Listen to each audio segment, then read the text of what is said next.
한국인들에게 한국사에서 가장 비극적인 전쟁을 꼽으라면 무엇이라 답할까요? 아마 많은 사람들은 6.25 전쟁을 고를 것입니다. 1950년 6월 25일부터 3년간 벌어진 이 전쟁에서 한반도는 남북한으로 갈라져 치열한 전투를 벌였습니다. 이때 한국군은 58만, 북한군은 69만이 죽거나 다쳤으며 남북한 민간인들은 도합 300만 명이나 죽고 다쳤습니다. 같은 한민족끼리 엄청난 피를 흘린 비극이었죠. 또한 사실 남북한만 피를 흘린 것도 아니었습니다. 침공을 당한 한국을 돕기 위해서 미국, 튀르키예 등 총 16개국에 달하는 나라가 군사를 파병했고 이 중 많은 수가 희생되었습니다. 그러나 이에 또 대항해서 중국이 북한 측을 도와주었고 중공군은 엄청난 수의 군사를 내려보내 많은 사상자가 났죠. 이렇게 이 전쟁은 한반도 내에서의 비극임과 동시에 국제적인 대전쟁이기도 합니다. 그래서 이 전쟁을 알면 한반도에 비상사태가 발생할 시 어떤 국가가 돕는지 어떤 국가가 우리에 반하여 행동할지 역시 예측할 수 있죠. 따라서 이렇게 한국인에게 중요한 6.25 전쟁의 모든 것을 오늘 여러분들께 낱낱이 정리해드리려고 합니다. 그럼 시작합니다. 때는 1945년 8월 15일 우리나라는 35년간의 일제강점기에서 해방되었습니다. 2차 대전에서 일본은 패전 및 항복했고 모든 일본 식민지가 해방되었기 때문이죠. 참고로 항복한 일본은 미군의 지배를 받게 되었습니다. 하지만 해방의 기쁨은 잠시였죠. 우리는 곧 예상치 못한 문제에 직면하게 되니 바로 남북 분단이었습니다. 해방 당시 한반도 내에는 두 세력이 들어와 있었습니다. 북위 38도선을 기준으로 북쪽에는 소련군이 남쪽에는 미군이 주둔한 것이었죠. 그 이유는 소련 때문이 가장 큽니다. 일본이 항복 기미를 보이자 소련군이 잽싸게 치고 내려왔던 것이죠. 그래서 소련은 만주를 넘어서 한반도 북부까지 점거해버렸고 미국이 이에 대응하여 한반도 남부를 차지했습니다. 하지만 이것은 거대한 비극의 씨앗이었죠. 특히 미국을 적대했던 공산국가 소련은 자신이 먼저 한반도 남북 간 국경을 봉쇄하고 통신도 전부 차단해버렸습니다. 따라서 한반도는 물리적으로 서서히 분단이 고착화되기 시작했죠. 물론 분단의 당사자들은 이에 반발했고 통일을 위한 노력을 지속했는데 너무 첨예한 미소 양측의 이해관계 때문에 모든 통일 노력은 실패하고 말았습니다. 결국 1948년 8월 15일 남쪽에 먼저 대한민국 단독정부가 수립되었습니다. 한 달 뒤에는 북쪽에 조선민주주의 인민공화국 즉 북한 정부가 세워졌죠. 이로써 한반도는 남북으로 나뉘어져 버렸습니다. 그렇게 남북한은 걷잡을 수 없는 갈등 속으로 빨려 들어가게 되죠. 이 갈등의 결정적 단초는 북한의 지도자로부터 시작됐습니다. 바로 한국 현대사 최악의 인물 김일성이죠. 김일성은 초반엔 세력이 미약했으나 큰형님 소련의 비위를 맞춰주면서 성장했고 1948년 북한의 최고 실세가 되어 있었는데 문제는 권력을 잡고 나서 그가 가장 먼저 한 일은 이제 내가 인민들의 우두머리. 자, 그럼 이제 할 일이 있지비. 우리 공화국은 군사 강국이 되어야 한다오. 군대 양성, 개시! 군대를 불린 것이었습니다. 그렇게 그는 6.25 전쟁 직전까지 군사 20만 명, 탱크 242대의 강력한 군대를 건설하기에 이릅니다. 그 이유는 경악스러웠죠. 바로 우리 민족은 통일이 되어야 하지만 평화통일은 이미 물 건너갔어. 그렇다면 답은 무력통일, 군대로 남조선을 침공해서 공산통일을 이뤄내갔어. 그럼 통일을 이룬 위대한領導자는 내가 되는 거야. 민족 통일의 과업을 피로써 달성하기 위해서였습니다. 그런데 이런 때 대한민국의 상황은 좋지 않았죠. 한국은 민주주의가 갓 뿌리내리기 시작할 시기였고 자연스레 여러 정당이 난립, 정치적 혼란기가 이어졌습니다. 이 때문에 군사도 북한의 절반인 10만 명밖에 키우지 못한 상태였죠. 이에 김일성은 자신감을 가졌고 남한 침공 계획을 완성합니다. 그런데 계획이 마무리되자 김일성이 먼저 향한 곳이 있었습니다. 바로 소련이었죠. 북한이 세졌다 해도 어디까지나 말단 부하, 공산국가의 우두머리 소련에게 먼저 허락을 받아야 했기 때문이었습니다. 하지만 제안을 받은 소련의 반응은 의외로 신통치 않았죠. 왜냐하면 일성, 네 제안이 나쁜 건 아니야. 동북아에서 미국 세력을 몰아낼 수 있으니까. 근데 여차하면 이게 크게 번질 수가 있다? 네가 남한 침공해. 근데 문제는 남한 땅에 미군이 주둔하고 있다는 거야. 그래서 일성이 너네 군대가 어쩌다 미군이라도 건드리면 걔네가 전쟁에 참가할 수 있어. 그럼 우리 소련도 끌려 들어갈 가능성이 높아. 결과적으로 3차 대전 날 수도 있는 거야. 그러니까 아직은 안 된다. 1945년 9월부터 주둔하고 있던 한국 내에 주한미군 때문에 힘들다는 것이었죠. 그래서 김일성은 몇 차례나 거절을 당했습니다. 즉 전쟁의 키포인트는 당시 미국이 쥐고 있었죠. 그런데 얼마 안 있어 한반도는 큰 문제에 직면합니다. 그런 미국이 엄청난 실수를 저지른 것이었습니다. 미국은 1949년 6월 갑자기 우리나라에게 어이 한국, 너네 영토에 우리 미군 주둔해 있지? 걔네 이제 철수 좀 할게 하고 주한미군을 철수해버린 것이었죠. 아니 이게 대체 무슨 일이었을까요? 게다가 미군은 한술 더 떠서 1950년 1월 일명 에치슨 선언이라는 것까지 해버리는데 그 선언의 내용인즉 자 우리 미국이 선을 그어봤는데 그 선 안까지만 방어하고 바깥에 있는 나라들은 방어하지 않겠다. 문제는 한반도가 그 선 바깥에 있다는 것이었습니다. 즉 이 말은 한반도를 방어하지 않겠다는 것이었죠. 미군도 떠나는 데다 한반도도 안 지켜주겠다니 이는 한국에게 초비상이었습니다. 반면 북한과 소련은 싱글벙글 오? 소련성님 저희 들어가도 되겠는데요? 호 미군만 없다면야 오케이 허락해주마 하고 소련은 북한의 침공을 허가했습니다. 때문에 에치슨 선언 불과 5개월 뒤 6.25 전쟁이 일어나고 말죠. 그런데 미국은 왜 이런 실수를 했을까요? 가장 큰 이유는 미국이 돈이 없었기 때문입니다. 당시는 2차 대전이 끝난 지 얼마 되지 않던 때 유럽 땅은 잿더미가 되어 있었습니다. 그런데 미국은 그런 유럽을 재건하기 위해 막대한 돈을 원조하고 있었죠. 왜냐하면 이래야 유럽이 등 따스우니 소련의 공산주의가 스며들지 않겠지.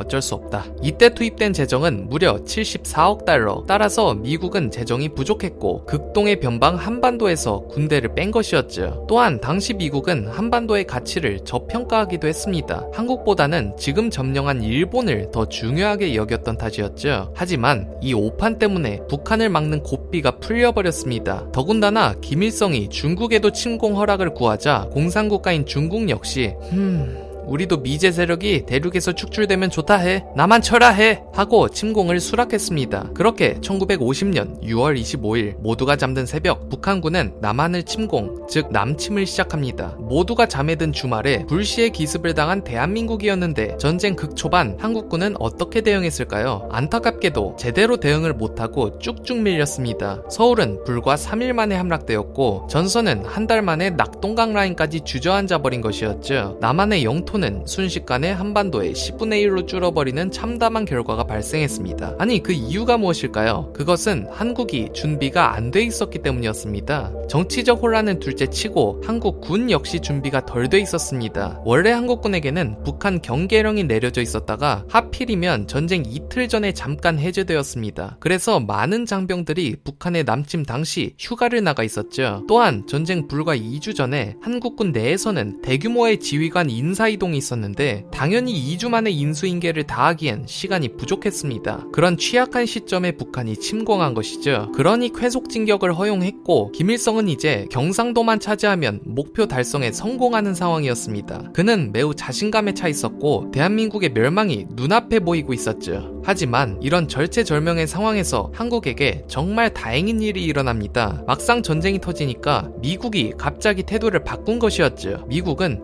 한국이 진짜 침공을 당했어? 잠깐만 이거 야 안돼 도와줘야 한다. 그야말로 식겁을 하고 도와주기로 방향을 튼 것이죠. 미국은 왜 그랬을까요? 그들은 머릿속으로 북한이 한반도를 통일하면 어떻게 될지 상상해봤습니다. 그 결과는 미국에게 대재앙이었습니다. 북한의 공산통일 시 동북아 지도는 이렇게 되는데 이 뜻은 미국 세력이 동북아 대륙에서 싸그리 축출된다는 것이었습니다. 한국은 미국과 같은 편이니까 말이죠. 그렇게 되면 일본이 위험해지며 최대의 적 소련과의 경쟁에서도 불리해집니다. 그래서 미국은 허겁지겁 유엔 회원국들의 이사회, 즉 유엔 안보리를 소집해서 얘들아 빨리 한국 돕자. 안 그러면 동북아에서 우리 자유진영이 나가리 된다. 그 이후 세계 여러 나라들의 연합군인 유엔군이 결성되었고 한반도로 빠르게 지원을 오게 됩니다. 참고로 유엔군의 대다수는 미군으로 구성되었죠. 그렇게 한반도로 미군은 하나둘 상륙했습니다. 하지만 상황은 여전히 좋지 않았습니다. 미군이 아무리 강해도 충분히 모여야 힘이 발휘됩니다. 그러니 그때까지 기다려야 했는데 문제는 북한군이 계속 공세를 퍼붓고 있었다는 것이었죠. 낙동강을 끼고 방어선을 형성했던 한국군은 미군 증원 시간 동안 그때까지 도착한 미군과 함께 이걸 버텨내야 했습니다. 그러지 못하면 대한민국은 멸망이었죠. 왜냐? 낙동강이 뚫리면 부산이 함락되는데 당시 한국엔 미군이 상륙할 수 있는 큰 항구가 부산항밖에 없었습니다. 그게 함락되면 즉시 한국은 끝장나는 것이죠. 반대로 김일성에게 이 의미는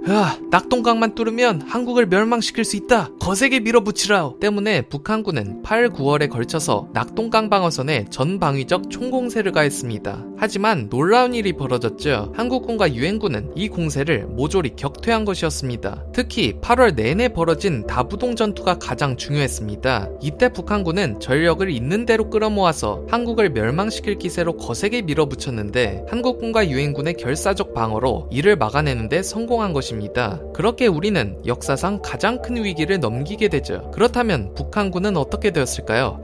몇 차례나 공세 때리니 힘에 부치는데 게다가 밥도 제때 안 오고 매우 피로해 있었으며 가뜩이나 북한은 멀리 진격한 탓에 보급선, 즉 밥줄이 너무나 길어져 있었습니다. 공세 역량이 고갈되어 버린 것이죠. 이 말인즉 드디어 우리의 턴이 찾아왔다는 뜻이었습니다. 이때가 되면 유엔군도 충분히 모였죠. 절호의 반격 기회가 찾아온 것입니다. 이에 유엔군 사령부에서는 반격 작전을 어떻게 할지를 구상하고 있었는데 원래는 낙동강에서부터 쭉 밀어올릴 생각이었지만 그렇게 할 시 너무나 큰 피해가 예상됐습니다. 따라서 유엔군 수뇌부는 우리 그럼 대신 어디 한 지역에다가 상륙작전을 개시하자. 제2의 전선을 형성하는 거야. 그럼 북한군이 양면 전선에 둘러싸이니 우리가 유리해. 하지만 문제는 어디에 상륙할 것이냐였죠. 그런데 당시 유엔군 총사령관이 강력히 주장한 지점이 있었습니다. 바로 인천이죠. 이 총사령관이 바로 그 유명한 메가더 장군인데 그는 인천 아닌 곳은 의미가 없다. 인천만이 작전을 성공할 유일한 돌파구다. 하지만 대부분의 장성들은 이에 반대했죠. 왜냐하면 인천은 상륙 정말 최악의 환경이기 때문이었습니다. 일단 조수간만의 차가 너무 큽니다. 무려 9m인데 따라서 상륙선이 인천에 도착하면 병사를 아주 짧은 시간 안에 다 내려줘야 했습니다. 조금만 시간을 지체했다간 썰물로 물이 다 빠지고 배가 육지에 덩그러니 남겨지게 되기 때문이죠. 거리 문제도 있었습니다. 낙동강 방어선에서 인천까지 항해하는 긴 거리 동안 북한군에게 발각되기라도 하면 각계격파당하기 매우 쉬웠습니다. 하지만 그럼에도 메가더는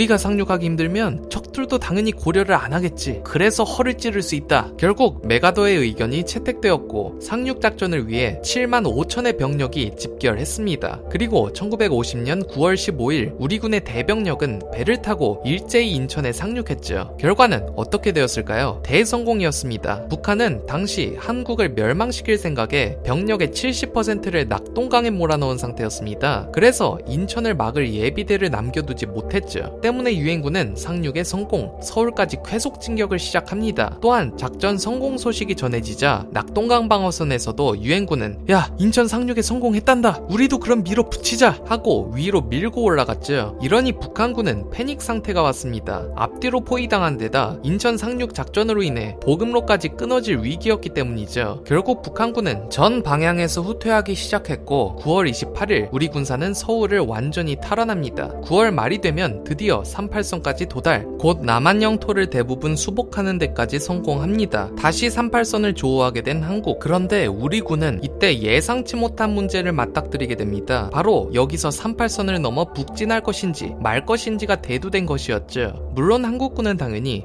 우리를 침략한 북한 것들을 이 기회에 멸망시켜야 한다. 지금이 통일을 할 절호의 기회야. 북진! 그러나 유엔군은 달랐습니다. 유엔군의 실권자 미국은 이에 매우 신중했으니 그런데 우리 미군이 밀고 올라갔다가 소련이나 중국을 자극하면 어떡하지? 그럼 3차 대전 날 수도 있는데. 하지만 미국은 고민을 거듭한 결과 결국 어차피 지금쯤이면 소련, 중국이 개입할 타이밍도 지났어. 북진해라! 하고 뒤늦게 북진을 명령했습니다. 그런데 이렇게 미국이 고민하는 바람에 생긴 문제가 있습니다. 그럴 동안 한국군과 유엔군은 38선에서 10일 넘게 진격이 중지되었던 것이었죠. 6.25 전쟁사에서 이는 매우 안타까운 지점으로 꼽히기도 하는데 이렇게 허비된 시간에 차라리 진격을 했더라면 일찌감치 압록강과 두만강까지 진격했을 것이라 보는 전문가가 많기 때문이죠. 가뜩이나 며칠 만에 전선이 확 변하는 전쟁인데 만일 우리가 그렇게 했더라면 나중에 몰려올 중공군의 침공을 압록강 두만강 방어선에서 막아낼 수 있었다고 하는 학자도 있습니다. 한편 38선 돌파가 시작되었고 지도에 이 이 지점까지 한국군과 유엔군은 진격에 성공, 한국군 장병들은 압록강물을 수통에 담았습니다. 북진을 거듭하던 모든 한국군은 통일의 꿈에 부풀었고 이제 한반도에는 통일 대한민국이 수립될 게 머지않아 보였습니다. 하지만 우리는 압니다. 그 꿈은 이루어지지 않았습니다. 희망을 산산이 부숴버릴 누군가가 위에서 우글우글 내려오고 있었기 때문이죠. 바로 6.25 전쟁의 갑작스러운 거대 변수 중공군이었습니다. 중공군이란 중국 공산당군의 줄임말로 북한을 도와 한반도에 개입한 중국의 지원군을 부르는 말입니다. 중공군 본대는 우리가 압록강에 도달하기 딱 7일 전인 10월 19일 압록강을 넘어왔습니다. 그들은 공격할 때를 기다리고 있었는데 중공군의 숫자는 무려 30만이나 되어 유엔군 숫자를 아득히 상회했죠. 그리고 1950년 10월 25일 중공군은 드디어 유엔군을 공격하기 시작합니다. 그런데 정말 의문인 점이 있습니다. 아니 우린 북한이랑 싸우고 있었는데 갑자기 왜 중공군이 튀어나왔냐는 것입니다. 그것은 중국이 이 전쟁에 느꼈던 엄청난 위기감 때문이었죠. 북한이 밀리고 있을 때 중국은 옆에서 매우 노심초사했습니다. 38선을 미군이 넘을까봐 불안했던 것이었죠. 왜 그랬느냐? 공산국가인 중국의 최대의 적은 자본진영 보스인 미국입니다. 때문에 미군이 38선을 넘어 북한에 진입하면 중국 입장에선 자기 땅 코앞에 최대의 적을 둔 꼴이 됩니다. 게다가 한반도가 이대로 통일되어서 통일한국이 수립되면 통일한국은 미국과 친할 게 뻔했습니다. 그런 나라가 중국과 떡하니 국경을 맞대는 셈이었죠. 그런데 그런 걱정 속에서 미군은 결국 38선을 넘었습니다. 그래서 당시 중국의 수장 마오쩌둥은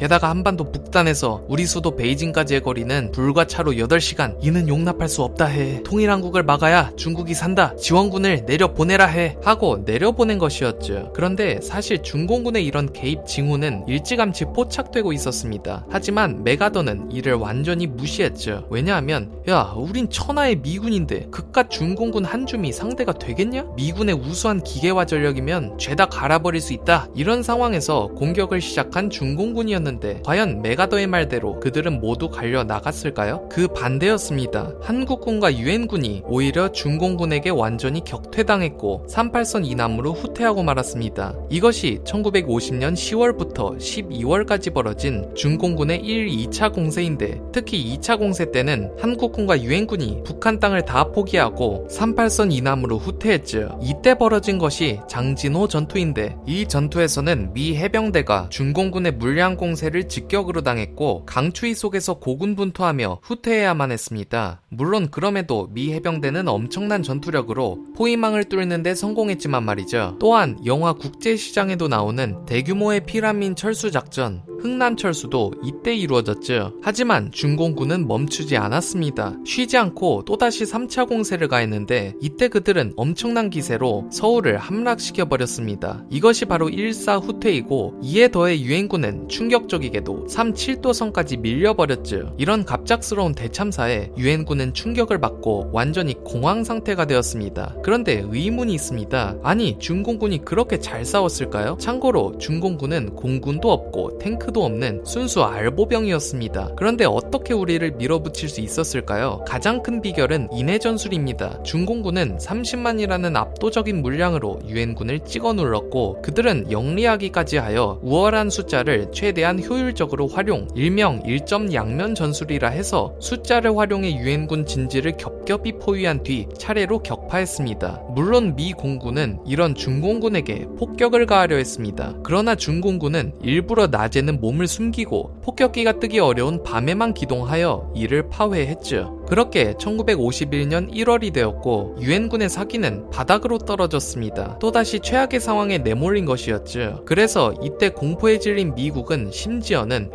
이거 우리 질 수도 있겠다. 그냥 차라리 한반도에서 철수하자. 라고 미 육군참모총장이 의견을 내고 미군 수뇌부가 한국 정부를 해외로 이주시키자는 계획까지 세울 정도였습니다. 그러나 다행히 그런 일은 일어나지 않았죠. 대한민국은 또다시 구원받았기 때문입니다. 바로 때마침 미국에서 내려온 유능한 사령관 덕분이죠. 그 이름은 바로 매튜 리지웨이 중장입니다. 한반도에 있던 미군의 사령관에 그가 새롭게 부임했는데 그는 사기가 바닥난 유엔군을 중공군을 살펴보고는 야 이것들아 이렇게 벌벌 떨고 있어서야 싸움이 되겠냐? 너희는 자유를 위해 싸우는 당당한 프로 군인이다. 너희 부하들을 위해 부대원들을 위해 끝까지 싸워라. 그럼 이길 수 있어. 이런 식으로 프로의식을 강조하여 사기 진작 작업을 벌였습니다. 또한 그는 중공군을 파괴할 방법을 어떻게든 찾기 위해 아무리 중공군이라도 약점은 있을 것이다. 내가 직접 정찰기를 타고 적진으로 들어가 약점을 알아내겠다 하고 직접 적진 깊숙이를 날며 정찰했습니다. 그런 노력의 결과 리지웨이는 다행히도 중공군의 약점을 발견하게 되니 바로 보급이었죠. 원래 군대는 보통 열차나 트럭으로 보급 수송을 합니다. 그러나 중공군은 워낙 보급이 열악했습니다. 그래서 중국 본토로부터 고작 소달구지나 손수레로 병사들에게 밥을 갖다 줬죠. 당연히 보급 효율이 매우 낮았고 밥줄이 이렇게 간당간당한데도 중공군은 몇 차례나 쉬지 않고 공세를 한 상황. 당연히 이들은 매우 지쳐 있었습니다. 그래서 리지웨이는 이를 이용하기로 하여 순식간에 반격 작전을 준비했고 마침내 1월 말 썬더볼트 작전과 라운드업 작전을 통해 중공군에게 작심하고 반격을 가했습니다. 그 결과는 대성공이었죠. 한계에 봉착해 있던 중공군은 허를 찔렸고 유엔군은 결국 서울 코앞까지 다시 진격하는 데 성공했습니다. 이러니까 중공군도 당황했죠. 그런데 이것은 마오쩌둥의 심기를 굉장히 거스르게 했습니다. 전황을 전달받으며 중국 본토에서 중공군을 지휘하고 있던 그는 야 미제놈들한테 반격 여지를 주면 안 돼. 안 되겠어. 4차 공세를 가해서 놈들의 길을 꺾어줘라 해 하고 1951년 2월에서 4월에 걸쳐 4차 공세를 가했습니다. 그러나 이건 중공군에게 큰 실수로 돌아오죠. 이때 중공군은 4번이나 안 쉬고 공격하니까 너무 지쳐 있었습니다. 때문에 오히려 유엔군의 역습을 당했고 3월 15일 유엔군은 서울까지 재탈환하는 데 성공하죠. 또한 이때 우리는 38선까지 다시 진출하는 데 성공했으니 유엔군은 사기가 회복되었고 마오쩌둥 입장에서는 굉장한 굴욕이었습니다. 그런데 38선에 또다시 도달하니 또 문제가 생겼습니다. 여길 넘을 것인가 말 것인가였죠. 당연히 한국군은 북진을 원했습니다. 그런데 이번엔 큰 변화가 생기죠. 미국이 갑자기 생각을 바꾼 것이었습니다. 그들은 이바들 북진은 이제 중단한다. 38선에서 현상 유지 진행해. 북진을 포기해버렸습니다. 아니 도대체 왜 그랬을까요? 미국이 이제는 부담되었기 때문입니다. 북한군은 전력이 비교적 약하기 때문에 북진에 큰 부담이 없었습니다. 그러나 지금의 상대는 중공군 훨씬 강력했으며 미군은 많은 피해를 보고 있었죠. 그래서 미국은 더 이상의 피해는 용납하기 힘들었던 것입니다. 또한 큰 이유는 미국이 힘든 이때 소련은 싱글벙글하고 있었다는 것입니다. 왜냐하면 소련은 전쟁을 틈타 북한에게 무기를 팔며 떼돈을 벌고 있었기 때문이죠. 그래서 미국의 대통령 트루먼은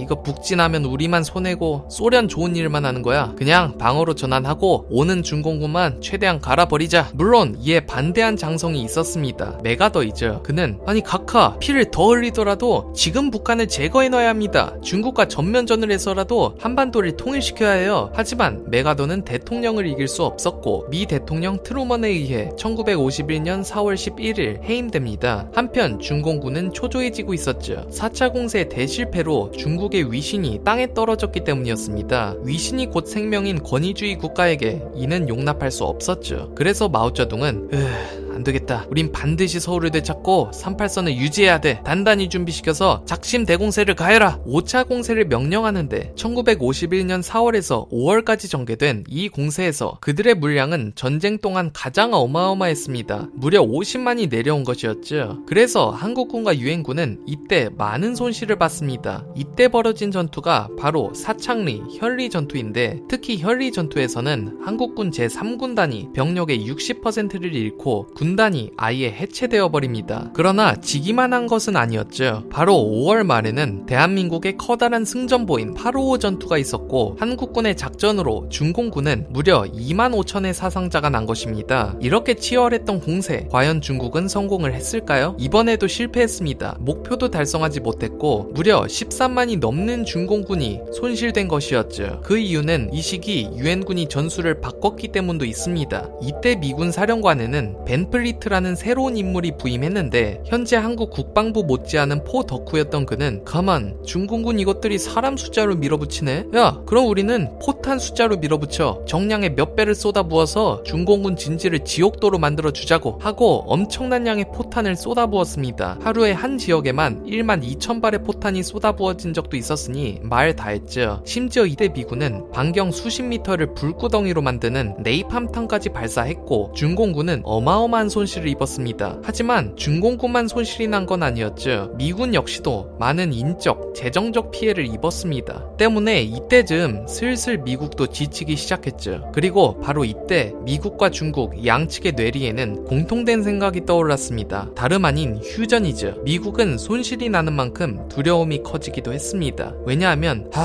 우리가 이렇게 소모되는데 갑자기 북쪽에서 소련이 옳다구나 하고 전쟁에 참가하면 어떡하지? 그럼 진짜 큰일인데. 이런 소련에 대한 공포 때문이었죠. 또한 중국도 그들 나름대로 지금 전쟁에 돈 쏟아붓느라 국력이 실시간으로 깎여나가는 중인데 이거 더하다간 진짜로 거덜날 수도. 결국 미, 중 양측의 의견은 일치하게 되었고 1951년 7월 10일에는 양측의 첫 휴전 협상이 시작되게 되죠. 하지만 당연히 한국이 펄쩍 뛰었습니다. 왜냐하면 아니 이봐, 우리가 침략당한 전쟁인데 얼른 치고 올라가서 북한 멸망시키고 통일시켜야지. 휴전은 절대 안 돼. 하지만 안타깝게도 약소국인 한국의 의견은 묵살, 협상은 진행이 시작됩니다. 그런데 그렇다고 협상을 시작하자마자 끝난 게 절대 아니었죠. 오히려 휴전 협상은 2년이나 질질 끌렸습니다. 왜냐하면 유엔군과 공산군 양측은 협상 테이블에서 한치도 물러서지 않았기 때문이죠. 특히 양측은 두 가지를 놓고 피 터지게 설전을 벌였습니다. 하나는 바로 휴전선 문제였죠. 휴전을 하되 어디다가 선을 긋고 전쟁을 멈추냐였습니다. 주 갈등은 개성을 두고 벌어졌습니다. 사실 개성은 원래 38선 이남에 있던 남한의 영토였죠. 그래서 유엔군 측은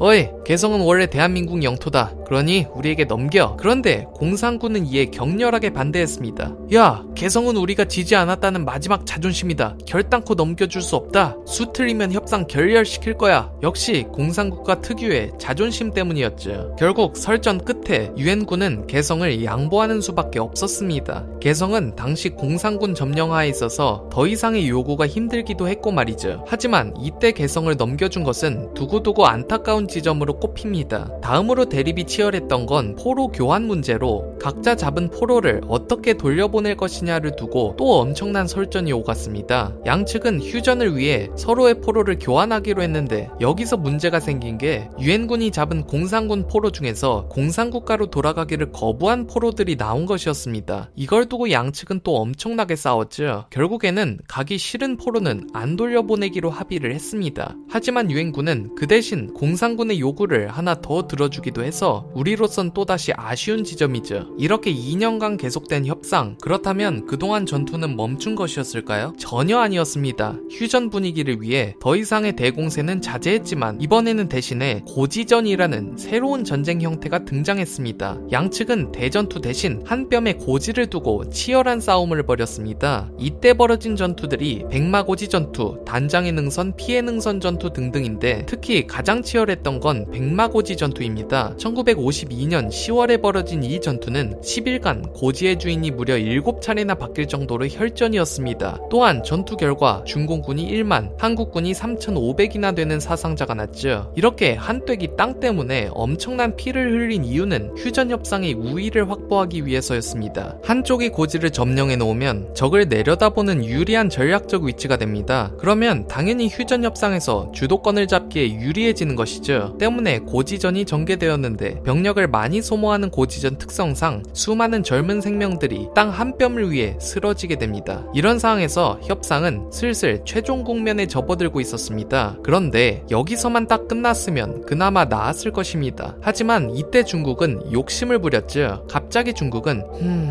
이제 전쟁 곧 끝날 텐데 그럼 그 전에 마지막 공세를 퍼붓자 해. 그렇게 우리 중국이 이기는 그림으로 전쟁을 마무리하는 거야. 우린 또 위신이 중요하니까. 하고 1953년 5월에서 7월에 걸쳐 최후의 대공세를 전개한 것입니다. 이것이 중공군 최후 공세이고 이때 당시 한반도에 투입된 135만이나 되는 중공군 중 15만이 넘는 숫자가 작심하고 공세에 투입되었습니다. 공격이 진행된 곳은 주로 고리가 약한 강원도 쪽으로 이 대물량은 전쟁은 유엔군으로서는 버거운 것이었습니다. 그러나 다행히도 우리는 이 공세를 막아내는데 성공했죠. 몇몇 위기가 있긴 했지만 병력이 열세한 상황에서 한국군과 유엔군은 얼마 밀리지 않고 방어 라인을 유지했으며 그 과정에서 중공군은 2달간 6만이나 되는 사상자가 났던 것입니다. 이런 최후의 접전이 있은 뒤 전쟁은 드디어 협상 타결 수순에 들어가게 됩니다. 그렇게 마침내 1953년 7월 27일 정전협정이 체결되었죠. 전쟁이 시작된 지 3년 1개월 만의 일이었습니다. 그렇게 6.25 전쟁은 휴전이 되었죠. 그런데 휴전조약 문서를 보면 아시듯 대한민국의 서명은 여기 없습니다. 우리는 휴전을 끝까지 반대했기 때문이었죠. 이렇게 우리의 의견은 제대로 반영이 안 되었습니다. 하지만 그나마 다행인 것은 우리는 한 가지 중요한 것을 대신 얻어냈다는 것인데요. 휴전 직전이 되자 이승만 대통령은 이런 생각을 했습니다.